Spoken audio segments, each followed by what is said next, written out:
आपको ये बताएं कि जस्टिस तारिक जहांगीरी जज के ओहदे के लिए नाअहल करार दे दिए गए हैं। इस्लामाबाद हाई कोर्ट ने जस्टिस तारिक महमूद जहांगीरी को जज के ओहदे के लिए नाअहल करार दे दिया है। अदालत की जहांगीरी बतौर जज तैनाती के वक्त LLB की दुरुस्त डिग्री नहीं रखते थे। इस पर मजीद बात करेंगे। ब्यूरो चीफ इस्लामाबाद इफ्तिखार शराजी हमारे साथ मौजूद हैं। इफ्तिखार साहब, ये फैसला आपके सामने आ गया है, बताइएगा क्या फैसले की मुकम्मल रिटन ऑर्डर जारी हो चुकी है और इस फैसले के हवाले से आप क्या कहेंगे? जी, अभी तक तहरीरी तौर पे इसका गोया कि वो ऑपरेटिव पैरा हमारे सामने तो नहीं आया। मुख्तसर फैसला सुनाया गया है जिसमें क्योंकि इनपुट का हायर एजुकेशन कमीशन का और इसी तरह कराची यूनिवर्सिटी का जिनकी एक स्क्रूटनी कमेटी बना के तो सारे प्रोसेस को गोया कि जांच पड़ताल की गई थी। और आपको मालूम है कि हायर एजुकेशन कमीशन ने भी इस हवाले से अपना इनपुट दिया है जिसमें बताया ये गया कि ये जो डिग्री है उनकी LLB की वो मुबैना तौर पे गोया के जाली है। वो या तो कहीं एनरोल ना हुए और ना ही उन्होंने कोई एग्जाम दिया और उसके बगैर उनको ये डिग्री मिली है। तो वही यकीनी तौर पे जो इनपुट है वो हाई कोर्ट के सामने भी आया। और इस दौरान आपने देखा है कि जस्टिस तारिक महमूद जहांगीरी साहब ने इस वक्त इस्लामाबाद हाई कोर्ट के जो चीफ जस्टिस हैं डोगर साहब, उनके ऊपर भी आदम एतमाद का इजहार किया। और इस दौरान उन्होंने एक तो आईनी अदालत में एक दरख्वास्त दी है, साथ में उन्होंने सुप्रीम जुडिशल काउंसिल में भी इस मामले को गोया के टेकअप किया है। अब ऐसे में कि जब उनकी दरख्वास्त से वहाँ पे ऑलरेडी मौजूद हैं और शायद उनको सुना भी जाएगा, इस दौरान इस फैसले का आना बड़ा एक अजीब है। क्योंकि जब आप अपने किसी साथी जज के ऊपर गोया के अदम एतमाद का इजहार करते हैं तो माजी में हमने कई दफ़ा ऐसा देखा है कि वो जज साहबान उस कार्रवाई से उस बेंच से अलग हो जाते हैं। लेकिन यहाँ पे डोगर साहब ने अपने बेंच से अलग होना मुनासिब नहीं समझा। और अगरचे एक जो जज थे उनके साथी, उन्होंने उनके ऊपर अदम एतमाद का इजहार भी किया, लेकिन उन्होंने फैसला सुना दिया है। और फैसलादारी की बात है, जैसे मैंने बात higher education commission, Karachi university और दीगर जितने रेलिवेंट फोरम से उनके इनपुट की बुनियाद पर दिया गया है, जिसमें ये बात साबित हो रही है कि उनकी जो मुबैना डिग्री है वो जाली है। और ना तो उन्होंने किसी कॉलेज में कोई दाखिला लिया और ना ही उन्होंने इम्तिहान दिया, उसके बगैर उनको डिग्री मिली। अब देखना ये है कि सुप्रीम जुडिशल काउंसिल में और आईनी अदालत के अंदर उनकी जो दरख्वास्त है अगर उनको वहाँ पे एंटरटेन किया जाता है तो हम कह सकते हैं कि फिर ये फैसला भी हतमी नहीं है, बल्कि बिल्कुल। इफ्तिखार शराजी साहब, मैं यही पूछना चाह रही थी कि जस्टिस तारिक जहांगीरी को अपील का हक हासिल है और अगर अपील होगी तो किस फोरम पर और कितना अरसा लगेगा इसमें? जी बिल्कुल। अब इस फैसले के खिलाफ तो उन्होंने एक लार्जर बेंच को यहाँ पे भी हाई कोर्ट में भी दे सकते हैं कि इसे दोबारा सुना जाए। इसके अलावा उन्होंने आईनी अदालत के अंदर भी दरख्वास्त दायर कर दी है और आज ही की खबर है कि उन्होंने सुप्रीम जुडिशल काउंसिल में भी अपने मामले को लेके गए हैं, जिसमें उन्होंने बुनियादी तौर पे ये कहा है कि इस वक्त जो इस्लामाबाद हाई कोर्ट के चीफ जस्टिस हैं उन्हें उन पर एतमाद नहीं है, उनका रवैया उनसे मुतल्लिक मुबैना तौर पर बायस्ड है और वो समझते हैं कि इस फोरम पे अगर उनको सुना जाएगा या उनके मामले को देखा जाएगा तो शायद इंसाफ के तकाजे पूरे ना हों। तो अब देखना ये है कि आईनी अदालत और supreme judicial council Tariq Jahangiri साहब की इस जो है वो आर्गुमेंट जो उन्होंने प्ली ली है उसको वेटेज देते हैं, उसको ऑनर करते हैं, उसको काबिल समाअत करार देते हैं। तो मेरे ख्याल में उसके बाद ही हम ये कह सकते हैं। तो जो आपने अपीलेट फोरम की बात की है, उनके पास एक तो आईनी अदालत है जो सुप्रीम अदालत से फुल थी और उसके साथ साथ सुप्रीम जुडिशल काउंसिल फोरम भी है कि जहाँ जजेस अपने मामला को लेके जा सकते हैं। तो वो ऑलरेडी दोनों जगहों पर अपने मामला को लेके जा चुके हैं। ठीक है। इफ्तिखार शराजी साहब, ये भी फरमा दीजिएगा कि इस फैसले का जुडिशरी की जो क्रेडिबिलिटी है उस पर क्या असर पड़ सकता है और क्या इससे जो पेंडिंग केसेस हैं या उनके सुनाए हुए जो फैसले हैं उन पर कोई असर पड़ेगा? सुनाए हुए फैसले तो मेरे ख्याल में रिवर्स बैक नहीं होंगे, क्योंकि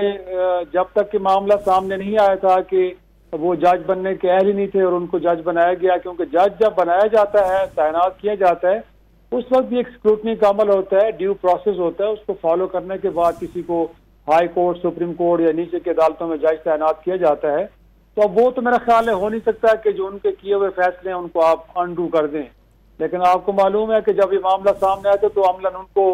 काम करने से इनिशियली रोक दिया गया था। बाद में सुप्रीम कोर्ट ने उनको इजाजत दी कि वो केसों की समाअत भी कर सकते थे और उन्होंने की भी सही। लेकिन अब गोया के जो जुडिशरी की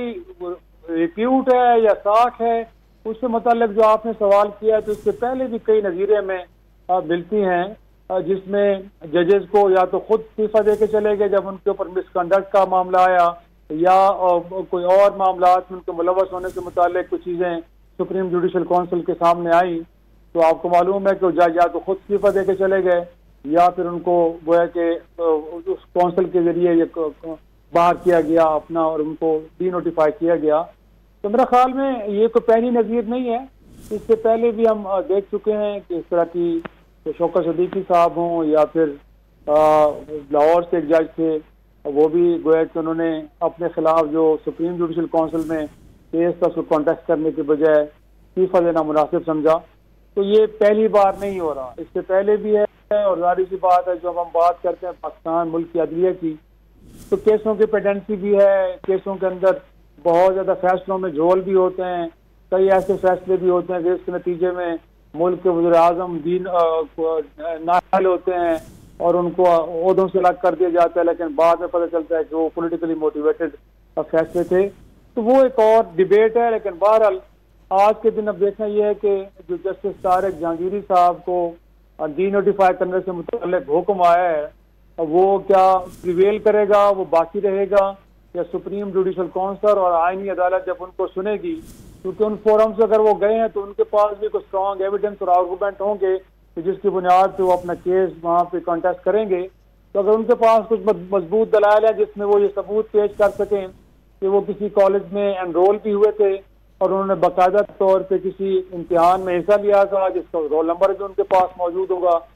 मेरा ख्याल में फिर चीज़ें अदरवाइज हो सकती है। लेकिन फिलहाल तो यही है कि जो रेलिवेंट फोरम से इनपुट आए उसकी बुनियाद पे तारिक महमूद जहांगीरी साहब को डी नोटिफाई कर दिया है। हाँ, ये ज़रूर है कि पहली बार किसी जज को इस बुनियाद पे कि उनकी जो अहलियत थी बतौर गोया के एक एजुकेशन से मुताल्लिक वो नहीं रखते थे और वो इस पौधे के लिए क्वालिफाई नहीं करते थे क्योंकि उनके पास प्रोफेशनल डिग्री नहीं थी, लिहाजा उनको इस वजह से हटा दिया गया है। तो मेरे ख्याल में इससे पहले इसकी नज़ीर नहीं मिलती कि इस बुनियाद पे कि बुनियादी तौर पे जो आपका क्वालिफिकेशन का मयार था वो आपके पास था नहीं और आपने एक मुबैना तौर पे जाली डिग्री अरेंज करके तो बतौर जज जो है वो आप तैनात हुए कि जो दुरुस्त अमल नहीं था। ये पहली बार मेरे ख्याल में हुआ है। ठीक है, इफ्तिखार शिराजी साहब ये भी बता दीजिएगा, आप समझते हैं क्या इस फैसले से मुस्तकबिल में जो जजेस का एहतसाब है उसकी नई मिसाल कायम होती है? देखिए, होना तो चाहिए मेरे ख्याल में, क्योंकि इंसाफ की कुर्सी पे बैठने वाले लोग अगर उनका गोया कि माजी शानदार नहीं है बल्कि दागदार है, उनका जो गोया के बाकी जो जितने भी हम समझते हैं कि एक मेरिट होता है कि जज क्योंकि उसने इंसाफ फराम करना है और मेरिट पे इंसाफ फराम करना है, तो उसकी कोई पॉलिटिकल इंक्लिनेशन नहीं होनी चाहिए, कोई वाबस्तगियाँ नहीं होनी चाहिए। वो एक तो ये कि क्वालिफाइड आदमी हो, कॉम्पिटेंट हो, वो मुख्तलिफ गोया के अमूर के ऊपर दस्तरस रखता हो, कानूनी तौर पर उनका जो बैकग्राउंड है बड़ा स्ट्रांग होना चाहिए। तो ये सारी चीज़ें तो मेरे ख्याल में मद्देनजर रखने के बाद ही होना चाहिए उनकी तैनाती। और फिर जब कोई जज तैनात हो भी जाता है तो हम तो बार बार ये बात करते हैं, जुडिशल रिफॉर्म्स के अंदर भी इस बात को उठाया जाता है कि किसी भी जज की परफॉर्मेंस को भी देखा जाए कि वो अपने टेन्योर के दौरान, अपनी मुद्दत मुलाजमत के दौरान वो के केसेस को कितना सीरियस लेता है और फिर जिन केसों को फैसले देता है वो बिलखुसूस लोअर कोर्ट के अंदर, क्या वो अपर कोर्ट के अंदर जाके वो सस्टेन करते हैं, बाकी रहते हैं, जो फैसले जो है वो कलअदम करार दिए जाते हैं। इसी की बुनियाद पर किसी जज की मुद्दत को, मुलाजमत को आगे भी ले जाया जा सकता है या उसको गोया के बरतरफ भी किया जा सकता है। तो पनिशमेंट रिवॉर्ड का जो सिस्टम है वो भी मिसिंग है, क्योंकि यहाँ पे जजेस या तो उनकी अदालतों में जो होते हैं केसेस, उनके मुकदमात की समाअत वक्त पे नहीं करते, कई साल पड़े रहते हैं पेंडेंसी में और उसके बाद उनको सुना जाता है, तो लिहाजा लोगों को फौरी वक्त पे इंसाफ नहीं मिल पाता, या उनके किए फैसले इस कदर कमजोर होते हैं कि वो अगली अदालतों में जाके खत्म हो जाते हैं। तो मेरे ख्याल में इस चीज को भी देखना चाहिए, तब जाके इस मुल्क के अंदर जो अदलिया है वो बेहतर अंदाज में वहाँ पे परफॉर्म भी करेगी और वहाँ पे कॉम्पिटेंट लोग भी आ पाए। ठीक है, मुझे ये भी बता दीजिएगा इफ्तिखार शिराजी साहब, क्या ये फैसला आप समझते हैं अदालती रिफॉर्म्स के सिलसिले का हिस्सा है? देखें, अब ये तो हम कह नहीं सकते, अगरचे इस इम्प्रेशन तो यही दिया गया है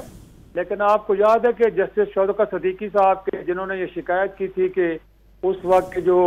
ISI के अफसरान थे, जिसमें जनरल फैज हमीद साहब भी थे, कि वो आए हैं उनके पास और दबाव डाल रहे हैं और मुख्तलिफ सियासी मुकदमात में मनमाने फैसले चाहते हैं। तो जब उन्होंने ये बात की थी तो उनके खिलाफ सुप्रीम जुडिशल काउंसिल में जब जस्टिस साकिब निसार साहब चीफ जस्टिस थे तो मामला गया था और उस मामले को सियासी बुनियादों पर निपटा के जस्टिस शौकत सदीकी को नौकरी से बरतरफ कर दिया गया था। और बाद में आपको याद है कि जब जस्टिस काजी फैसल साहब चीफ जस्टिस ऑफ पाकिस्तान थे तो शौकत सदीकी का केस दोबारा समाअत उसकी की गई और इस बात को स्टैब्लिश किया गया कि उस वक्त जो उनकी बरतरफी थी वो खालिसतन सियासी बुनियादों पर थी, वो एक इदारे पर तनकीद कर रहे थे, इसकी सजा दी गई थी, वरना उनके कंडक्ट के अंदर किसी किस्म का कोई ऐसा मामला नहीं था कि जो अदालती कंडक्ट के खिलाफ हो। लिहाजा उनको रेस्टोर तो नहीं किया गया था, लेकिन उनकी मराहत और उस वक्त की तनख्वाहें जरूर बहाल कर दी गई थी। तो आज का फैसला गोया कि हम अगर कहें कि भाई जी बिल्कुल हाँ, ये जो स्क्रूटनी का अमल है, जो एहतसाब का अमल है अदालत अदलिया के अंदर, क्या ये उसके तनाजुर में किया गया है या कल को ये भी साबित होगा कि उनकी भी जो बरतरफी है इस ओहदे से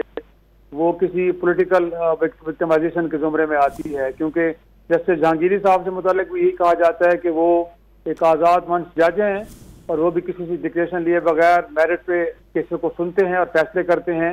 और शायद यही वजह है कि इस वक्त वो हॉट वाटर्स में हैं, उनके खिलाफ डिग्री का केस भी उठाया गया और उनको आज तो हाई कोर्ट के तो बतौर जज उनको बरतरफ कर दिया गया है।